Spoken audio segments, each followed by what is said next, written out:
Hello friend, स्वागत है आपका अपने इस यूट्यूब चैनल गब्या क्लासेस में। आज आपको हम कोहल वर्ग के नैतिक विकास के सिद्धांत के बारे में बताने जा रहे हैं। तो आइए देखते हैं कि कोहल वर्ग ने नैतिक विकास के सिद्धांत में क्या क्या दिया था।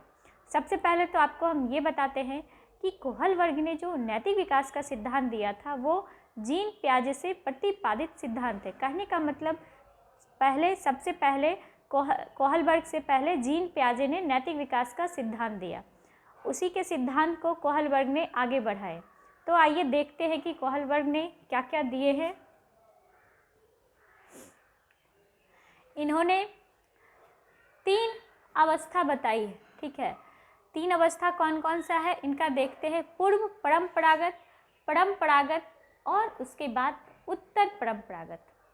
नाम से आपको समझ में कुछ कुछ आ रहा होगा। पूर्व परंपरागत मतलब पहले, परंपरागत मतलब बीच की, उत्तर मतलब बाद के।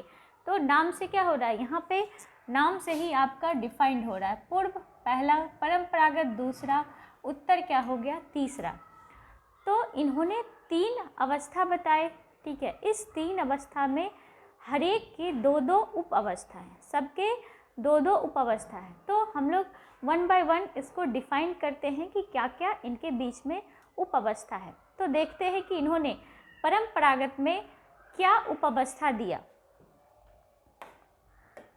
तो इन्होंने, ठीक है, पूर्व परंपरागत में, ठीक है, पहला दिया है दंड या आज्ञा पालन अभिमुखता।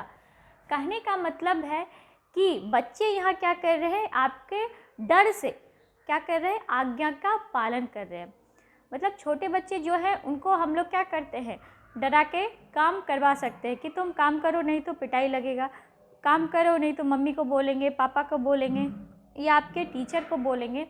तो कहीं ना कहीं इन छोटों बच्चों में क्या होता है, डर की भावना आती है, जिसके वजह से ये क्या करते हैं, यहाँ पे आपका नैतिक विकास का पालन करते हैं। तो इसका नाम इन्होंने दिया दंड या आज्ञा पालन अभिमुखता। मतलब दंड भी हो रहा है और यहाँ पर क्या कर रहे हैं, आपका आज्ञा भी मान रहे हैं। तो इसलिए दोनों वर्ड को क्या किया, इन्होंने कंबाइन करके दिया दंड या आज्ञा पालन अभिमुखता। आइए देखते हैं कि दूसरा क्या है।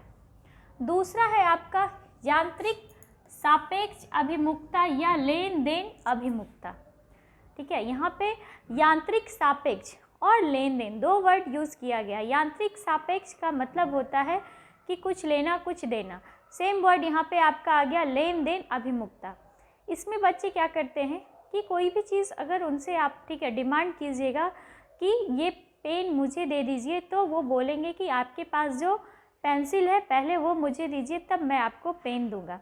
तो कहने का मतलब है यहाँ पे बच्चे क्या कर रहे हैं, कुछ भी देने से पहले आपसे कुछ ले रहे हैं, ठीक है। वो मैटर नहीं करता कि कौन सा वस्तु है, ठीक है।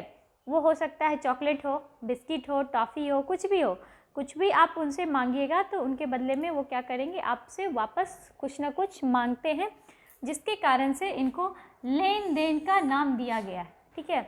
यहाँ पे 2 चीज़ों को डिफाइन किया गया।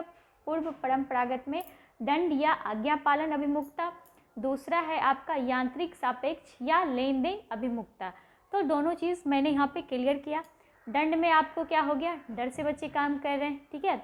आप भी जब छोटे होंगे तो कभी ना कभी क्या होता है, मम्मी पापा का डर होगा कि बाहर में बदमाशी कर रहे हैं, अंकल कंप्लेन कर देंगे या वगैरह वगैरह, कुछ वैसी घटना दुर्घटना आपको याद हो तो आप अपने एज को याद कर सकते हैं। दूसरा है आपका लेन देन। छोटे बच्चे आस पड़ोस में, घर में देखे होंगे कि अगर बिस्किट खा रहे हैं तो आप उनसे बिस्किट मांगिएगा तो बोलेंगे नहीं नहीं देंगे। तो फिर एक्सप्रेशन होता है कि मेरे पास डेयरी मिल्क है, बिस्किट दोगे तो मैं तुम्हें डेयरी मिल्क दूंगा। तो वो बच्चा क्या करता है, तुरंत एक बिस्किट आपके हाथ में दे देता है। क्यों? क्योंकि उसे वो डेयरी मिल्क चाहिए। तो ये कौन सा प्रोसेस हो गया आपका, लेन देन अभिमुखता। अगला देखते हैं। अगला आपका परंपरागत है, ठीक है। परंपरागत, इसमें भी 2 उपावस्था की जिक्र किया गया है। तो 2 उपावस्था क्या है देखते हैं हम लोग, ठीक है। पहला है परस्पर एक रूपता अभिमुखता, या इसका दूसरा नाम है अच्छा लड़का अच्छी लड़की। दूसरा है आपका अधिकार संरक्षण अभिमुखता। तो इसको देखते हैं कि परस्पर एक रूपता अभिमुखता क्या है या अच्छा लड़का अच्छी लड़की क्या है। इस एज में बच्चे क्या करते हैं कि समाज में, ठीक है, अपना प्रतिष्ठा पाने के लिए, मतलब कि हमको गुड बॉय गुड गर्ल का उपाधि दिया जाए, इसके लिए क्या करेंगे, वो नैतिकता का कुछ ना कुछ अच्छा कार्य करते हैं, ठीक है। जैसे कि क्लास में टॉप करने से क्या होगा, टीचर हमको, ठीक है, अच्छा बोलेंगे, अच्छा बच्चा है, घर में समाज में हमको अच्छा बोला जाएगा, तो वो बच्चा क्या करता है, रात दिन पढ़ाई करता है, मेहनत करता है और आपको क्लास में फर्स्ट ला के दिखाता है। क्यों? क्योंकि उसको क्या चाहिए, अच्छा लड़का, अच्छा अभिमुखता के रूप में उसको चाहिए। या समाज में कुछ वैसा कार्य हो रहा है तो वहाँ भी आपकी मदद करता है। क्यों? क्योंकि उसको ये उपाधि दी जाए कि ये क्या है, एक अच्छा लड़का है, अच्छी लड़की है। तो ये आपका हो गया परस्पर एक रूपता, अभिमुखता, अच्छा लड़का या अच्छी लड़की, ठीक है। ये बस क्या करते हैं, समाज में, ठीक है, गुड बॉय गुड गर्ल का दर्जा लेने के लिए ये इस एज में बच्चे काम करते हैं। किसमें? तो परंपरागत का पहला उप अवस्था है ये, ठीक है। दूसरा देखते हैं अधिकार संरक्षण अभिमुखता। इसमें आपको जैसे कि समाज में कुछ नियम कानून होते हैं, ठीक है, तो बच्चे क्या करते हैं, इसको ऑटोमेटिक फॉलो करते हैं कि ये क्या है, ये मेरे समाज का नियम कानून है, इसमें कोई चेंज नहीं हो सकता, हम इसको क्या करेंगे, अपने अनुसार कार्य करेंगे, अपने अनुसार इसको हम मानेंगे। कहीं ना कहीं ये क्या है, अधिकार संरक्षण अभिमुखता। ये क्या है, ये अधिकार है, समाज में हम हैं तो मेरा ये अधिकार है, इसलिए हम क्या कर रहे हैं, ये कार्य कर रहे हैं, ठीक है। तो यहाँ पे सेकेंड वाला क्या आ गया, परंपरागत, ठीक है। परंपरागत में आपको क्या आ गया, परस्पर एक रूपता, अभिमुखता या अच्छा लड़का, अच्छी लड़की, ठीक है। दूसरा आपका क्या आ गया, अधिकार संरक्षण अभिमुखता। तो ये पॉइंट आपको क्या हुआ, डिनोटेड किया गया कि 2 पॉइंट है, दोनों पॉइंट आपका कहीं ना कहीं क्या है, बहुत ही इम्पॉर्टेंट है सीटेट के पर्पस से, ठीक है। तो अगला देखते हैं, अगला क्या है, अगला है आपका उत्तर परंपरागत अवस्था। इसको थोड़ा ध्यान से समझिएगा, इसमें कन्फ्यूज़न बहुत ज़्यादा होता है, ठीक है।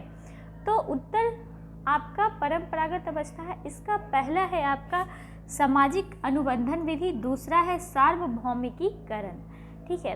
तो सामाजिक अनुबंधन विधि क्या है, देखिए सामाजिक अनुबंधन दिया हुआ है, तो यहाँ पे आपका क्या कार्य है, यहाँ पे कार्य ये है कि जो समाज में, ठीक है, नियम कानून बनाए गए हैं, वो नियम कानून अगर हमको गलत लग रहा है तो उस नियम कानून के खिलाफ हम क्या करेंगे, आवाज़ उठाएंगे और उस नियम कानून को हम चेंज करेंगे। यहाँ पे चेंज हो रहा है, ठीक है, इस चीज़ को एकदम ध्यान रखिएगा। उत्तर परंपरागत अवस्था के पहले में क्या हो रहा है, सामाजिक नियम कानून चेंज हो रहा है, लेकिन परंपरागत अवस्था का अधिकार संरक्षण अभिमुखता में जो भी नियम कानून है उसको हम क्या कर रहे हैं, फॉलो कर रहे हैं, उसको मान रहे हैं। यहाँ पे मेरी इतनी समझ नहीं है कि हम क्या करें, गलत और सही का निर्णय लेके समाज के खिलाफ क्या करें, आवाज़ उठाएं।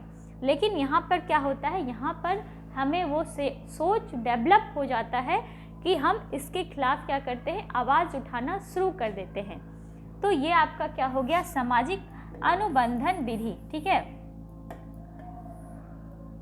ये आपका हो गया सामाजिक अनुबंधन। सामाजिक अनुबंधन में हम क्या कर रहे हैं, समाज के नियम कानून को चेंज कर रहे हैं, अगर गलत है तो उसको हटा रहे हैं, दूसरा नियम कानून ला रहे हैं। उसके बाद सार्वभौमिकीकरण, ठीक है, ये बहुत ही इम्पॉर्टेंट पॉइंट है, ठीक है, सीटेट में कई बार आपको बार बार पूछा गया है। तो सार्वभौमिकीकरण है क्या, ठीक है। सार्वभौमिकीकरण का मतलब है कि वैसा नैतिकता जो आपके समाज में, ठीक है, आपके सोसाइटी में, वो सब जगह, ठीक है, हम जहाँ से बिलोंग करते हैं वहाँ भी वो चीज़ वही होगा, जहाँ से आप बिलोंग करते हैं वहाँ भी वो चीज़ वही होगा, या विदेशों में भी उस चीज़ की मीनिंग वही होगी। तो ऐसा कौन सा नैतिकता है जो हर एक समाज सोसाइटी को एक रूप से देखता है, तो वो कौन सा है, ईमानदारी, ठीक है, झूठ मत बोलो। तो ये सारी चीज़ें क्या हैं, आपकी सार्वभौमिकीकरण है, जो कि डजंट चेंज, वो कभी चेंज नहीं होता। तो ये आपका क्या था, कोहल वर्ग का नैतिक विकास का सिद्धांत मैंने आपको दिया। इससे आपको आने वाले सीटेट, यूपी टेट के एग्ज़ाम में, ठीक है, सीटेट में तो मिनिमम 2 से 3 मार्क्स यहाँ से आपको आ जाएगा, यूपी टेट में भी 1 से 2 मार्क्स का क्वेश्चन पूछता है। यहाँ तक कि आप किसी भी टेट का एग्ज़ाम दे रहे हैं, ठीक है, तो तो ये सारे पॉइंट अगर आप क्लियर हैं तो मिनिमम 1 से 2 मार्क्स वहाँ से आप ईज़िली ले आइएगा। तो जो लोग मेरे इस चैनल को सब्सक्राइब नहीं किए हैं वो इस चैनल को सब्सक्राइब कीजिए, बेल आइकन को दबाइए और ज़्यादा से ज़्यादा अपने दोस्तों के साथ शेयर कीजिए। धन्यवाद।